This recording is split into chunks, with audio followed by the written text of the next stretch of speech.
welcome to my YouTube channel, and I'm in Skylarc Resort. So we are amidst the coffee plantation and I'm going to show you like coffee beans and the pepper creeper.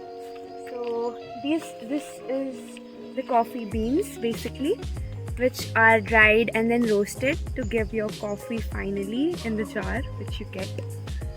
And this is the pepper creeper, in which you can see these pepper bells hanging.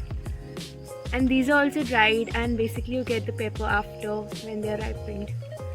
So hey guys, so this is a walk among the coffee plantation, which you can see everywhere. This coffee plants, and there are pepper creepers hanging on the trees which are supporting the creepers.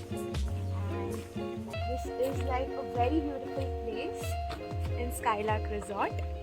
So if you're gonna book your holiday destination to Coorg, do try this resort, and it's really good for couples as well.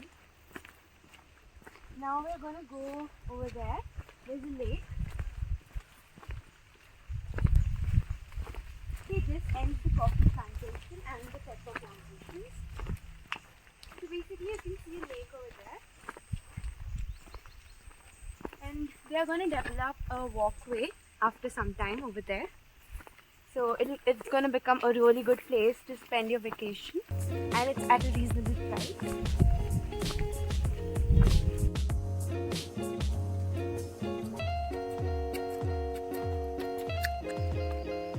What are you waiting for? Subscribe to my channel.